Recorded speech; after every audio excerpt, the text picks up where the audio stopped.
Hello, everybody, and welcome back to our podcast. I'm your host, Martin Uchendu, and today it is my pleasure to be able to sit down and have an interview with Jahzara Mays. Jahzara, thank you so much for your time today. Thank you for inviting me. I'm excited to talk to you. Awesome. So, Jahzara, why don't we first start off by just introducing yourself to the audience? Tell us a little bit about you, where you're from, what you do, and what your kind of participation within Samaritas looks like. Sure. So I'm Dr. Jahzara Mays. I'm actually work at a university, and I work in the area of program management for grants. And I've also worked as a search advocate to help searches for faculty be more equitable. Those are some of the things that I do. And then I'm from the Detroit area, and I've been here for pretty much a long time. Yeah. I'm pretty involved in community and was really concerned about immigration and refugee issues and decided to try to dip my toe in the water to see what I could do to help. So that's how I Nice. found Samaritas. That's incredible. Now, your story is pretty interesting because you work at your Dr. Jahzara. Mhm. Sorry for butchering the name That's again. okay. I know everybody butchers the name. Yeah. Jahzara, to pronounce it Yep. correctly. You work at the university, Dr. Jahzara, and you are also a mentor within Samaritas. So Yes. that I think what makes me curious is like what inspired you to then all of a sudden want to, become a mentor here within Samaritas. What was that initial inspiration? Where did that come from? You know, it may have stemmed from everything going on in the world. There is Mm, lots of African migration in terms of climate change, in terms of civil conflict. And I know that we are getting more of an influx of refugees, especially younger refugees. And so I just felt like, oh, you could do something about this. You've been to Africa. You know what it's like. You were married to an African. So it's like I've been to mm, Ghana like 8 or 9 times. I've been to Togo. I love the country. I love the people. And I'm like, these are your cousins, yeah, really, yeah, because all yeah. those borders are, in my opinion, artificial. And so I said, what can I do to help someone in this situation? So that kind of piqued my interest. Sure. So it's kind of like the initial inspiration was like just the desire to want to help out and Yes, just get involved. And obviously with the whole political environment and so on and so forth, that kind of yes, spurred it a little bit as well and so on and so forth. So, and yeah. then, Particularly in Detroit, where we have a large Hispanic population, and they're yeah. being captured by ICE every day and so forth. Mm. And so I don't know why that screen popped up. So there's lots of things. There's lots of negative things going on with refugees and immigrants. And so I'm like, we have to get off of our tushes and do something positive to help people because this just can't go on like this. Sure. So let's talk a little bit about what your kind of involvement as a mentor has looked like, right? So, hey, you've mentored how many, one youth or how many This is my youth is? first one, actually. The first one, I just started mentoring him. I met him in December on Zoom, Sure. started mentoring him in January. We've been hanging out ever since. Yeah. He's a distance from me, about 90 miles from me, Mm. but we do get together. We talk on the phone regularly. We do Zoom, we Yeah. do WhatsApp. And so Yeah. I'm pretty involved with what's going on in his life and just help him in any way that I can. He's a very bright young man. He's 19 years old. Sure. He's from Ghana, and so I have been to Ghana because I have been to Ghana and I knew a little bit of tree language Yeah. and knew a lot about the culture. It was a pretty seamless relationship for us to try and build together. Yeah. So on a practical level, you know, Hmm. because there's going to be people that are going to be listening and are watching this and are Hmm. maybe also have that kind of thought like, oh well, what does that look like to be a mentor? What kind of Sure. commitment does that look like from your perspective on like whether it be a weekly basis, especially you working full at the university, Hmm. being a professional as you are, there's going to be other professionals too who may want to help out. What does that commitment look like for someone who may be interested in, following your footsteps and becoming a mentor? What does that commitment look like? I think the technical commitment is 4 hours a month or something like that. I think Okay. that's a technical commitment, but I spend way than 4 hours a month. Yeah. So For example, I think one time I went up there and we just went out to lunch and just had a nice lunch to get to know each other as an initial meeting to find out what his interests were. How can I support you? Again, he's a very bright young man, and so he's got a lot going for him. He just graduated high school a couple weeks ago. I took a contingent of folks from Detroit. We went there as his family, supporting him in his graduation, which was wonderful.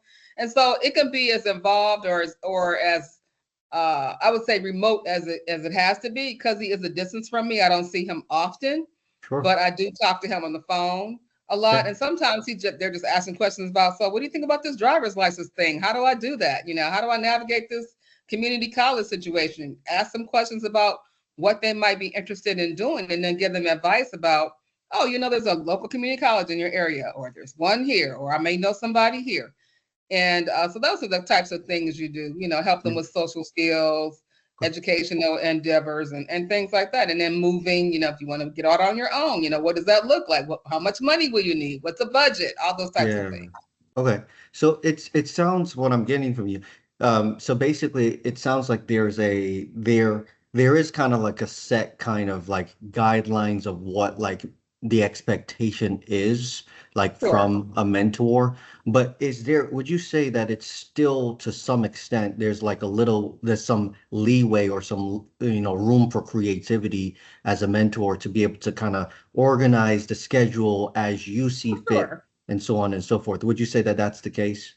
I do say that that's the case. That's absolutely the case. So, for example, I said, well, I've been to your area. Maybe you should come to Detroit and see what my area is like. So he actually got on a bus, came here, stayed the weekend, took them all over town, so you can kind of arrange based on what's happening in the area. If there's something that you might want to expose a mentee to. And so, example, I wanted him to experience urban farming in Detroit. That's a big thing here. And so he Yes. came down, we went to an urban farm. We also went to our lovely park, Belle Isle Park, which is, a standard in the nation. Went to the Yeah. aquarium. We did all those things. Just hung out and just had a good time. So that Mm. wasn't a day to really talk about issues or anything. It was really just a time to experience each other, to have a good time, to get Mm. culture and be exposed to another city that he may end up being in one day, because it's pretty close to Lansing. Yeah. And so those are some of the things that you can do as well. No, that's awesome. That's incredible.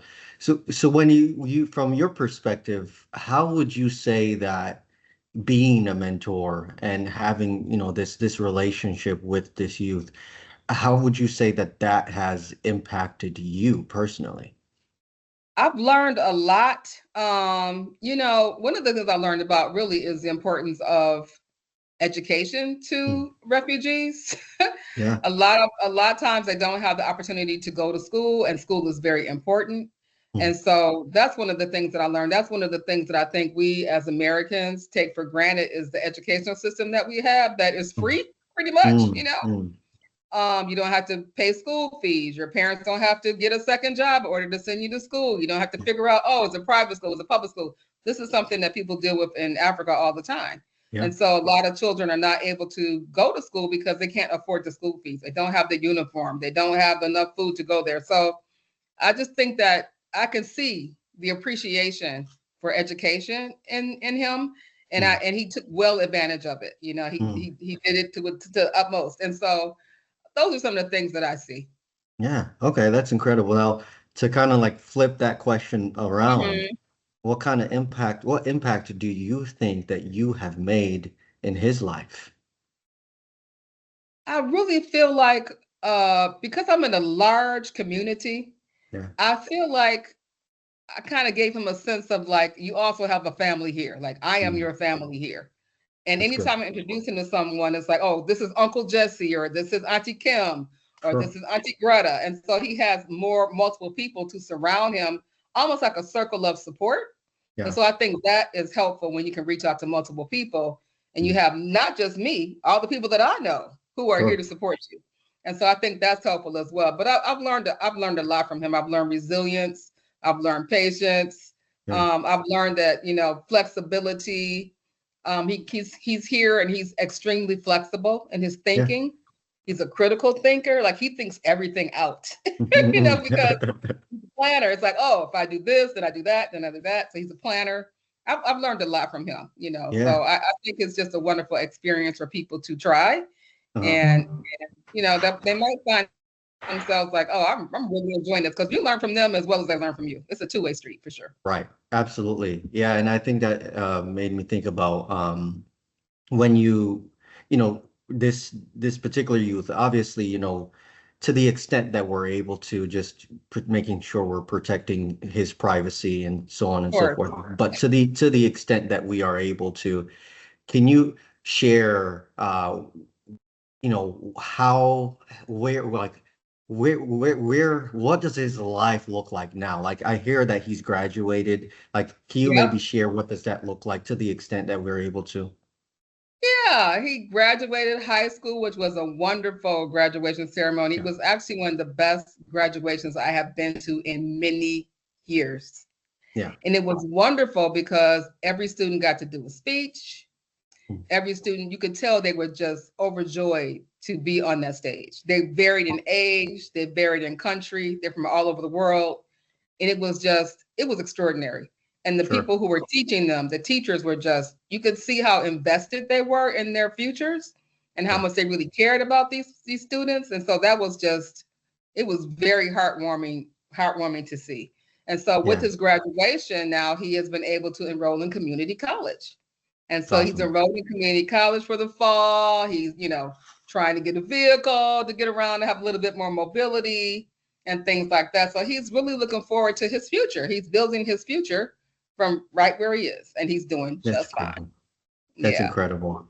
Yeah, Yeah, and yeah. I thought of sometimes there's so many different this particular youth that you were a mentor for was from you Mhm. said Ghana, is that correct? Yes.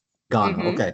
And we have youth coming from really all over the world, whether it be Yes. Africa, whether it be Latin America, whether it be Middle Eastern countries, so on and so forth. So really from all over the world that we Yes. care for here at Samaritas. And so many of these youth don't speak English. And did your youth, did he speak fluent English when? He spoke fluent English because English is the official language, one of the official languages of Ghana. Okay. It's an anglophone country like Nigeria. Yeah, So yes. they And yeah. speak English very well most of the time. He also spoke his own native language, and he also spoke another language. He speaks three languages. But Wow. I would also say to people who are considering being a mentor, Yeah. don't be afraid to mentor somebody who doesn't speak English. I was Yeah. with with a young woman this weekend from Guinea. I Okay. don't speak French, Okay, so but we got she only spoke French. she spoke French and her native language, Yeah, her okay. home language in her area Sure. of Guinea, and she may have spoken another. Oh, she spoke Spanish as well. I didn't speak Spanish either, Wow. but she spoke small, like we'll say, small, Small, poca small English, English. Yeah. small English. And so, but I said, well, she speaks small English. I'm used to that, and so we were able to communicate, Yeah. sign language, or I could just point to something, or do you want this drink, And so I would not, don't be afraid of that, And Yeah. it's so interesting because if you're dealing with West Africans, Yeah. there's a hibiscus drink that everybody drinks in West Africa, right? And Yep. so it's got, all the things in it. So I made it for her. And she said, oh, tastes like home. So there are ways you could connect that has nothing to do with language. Wow. So we call it BSAP or Sobolo or VSAP. Yeah, something like VSAP. Yeah, that. VSAP. Yeah, And that's so what I it's made called. that and she really, she was like, oh, you could just tell. And then also, if you know people that speak their language, you can meet with people who speak their language. So that's what I did. I took her around to people who spoke French. Wow. Guinea is a francophone country, so she was able to speak in her language, which was so much easier. I could see her face light up. It was easier for her to speak in her language because that's what she speaks in. She also was able to speak in someone from her native language, from her tribe. Yeah. So Right. that was really wonderful. Somebody from Guinea. So she talked to somebody from Senegal, somebody from Togo, and somebody from Guinea. And so Wow. and met with them. I took her to meet with them. So that Yeah. was really just wonderful. So I would say there are ways to work around that language barrier. I'm And so then you can happy. I'm so happy you definitely, said that. yeah, I there's really, ways to work around it for sure. yeah, I'm so happy. And honestly, I mean, I don't know. I think it's really it's really neat to me to be able to, I mean, it may even open you up to another language as well, right? Us That's here why in I said, maybe America, I should learn French. yeah, exactly. Us here in Yeah, America, like we don't realize that we're actually part of the minority in terms of like only speaking one language that's right. predominantly. Like That's many right. of other countries are speaking like two, three other languages. It's Yes. crazy. Yeah, So my it's ex-husband, who was from Ghana, spoke Tree, he spoke Ga, Arabic, English, and Hausa. wow, And he's like, wow. "You only speak English." I'm like, "Yes, that's all. We just only speak English." That's all we speak Like we're the here. anomaly. Everybody else in the world speaks two or three Yes, languages. So absolutely. No, I'm so happy yeah, you said that. That's so good. yeah. Don't So let that then, be stop so you. then that, okay, so that wasn't too much of an obstacle for you. It really Obviously, he wasn't. spoke There English, may have so been a few things that she yeah, didn't quite understand. I would just ask her. I'm like, do you understand? She's like, yeah, and so I would just try to explain better, or yeah. get my Google Translate out and let me put it in Google Translate because I don't know how to say this. And so that was also helpful as well. Yeah. Well, that's so incredible. No, I really appreciate that. And yeah, so as we wind down, I want to ask you one final question. Just Sure. what for those who are listening, who may be also interested in again just following your path, Hmm. and becoming a mentor. What's just some give those people some advice, give them what you think that you would like to tell them, and moving forward. Yeah. My advice would be if you are serious and you feel in your heart that that is something that you need to do, even though you may be afraid to do it, I'm gonna say put your whole leg in the water. Don't put your toe in, just put your whole leg in. Just go for it because it'll work out because your intentions are good. If your Mm, intention is everything. So if your intention is good, that child or that student will pick up on your intention. mm, They're very mm, smart. The younger you are, the more intuitive you are. So they know if you're there for good or ill. And so I would say go for it. Don't be afraid to make mistakes, do the best you can, use Google Translate, try to learn as much about their country, where they're from before you meet them. So at least you have an idea of what the cultural context is that they're coming from. That's really important. I think a lot of times we miss each other culturally. The connection is not there culturally. But if you mm, can make some type of cultural connection through food, through language, whatever it is, that can really be helpful. And that puts that person at ease because they said, oh, they took time to learn something about Honduras or Guatemala or Guinea, wherever they're from. They took time. yeah. And so that I would say that's also another thing I would do. And just take your time, try and talk slowly if they're learning English so they Mm, can pick up on the words because that's something also they're going to get from you. It's the language as well. But if you have a good heart and that's something that you really, if you're moved to do so, I say do so because the need is great. mm, And you that's will so great. also be truly rewarded from the interchange. You will also get something as well. Mm, mm. Jahzara, thank you so much for your time and just tremendous insights that you've been able to provide us. This has been so rich. So thank you so much for your time and for your words of wisdom and your perspective in this entire process. So we really appreciate it. You are most welcome, Martin. Thank you for having me. Yeah, absolutely. And to the rest of you guys, until next time, take care. Bye.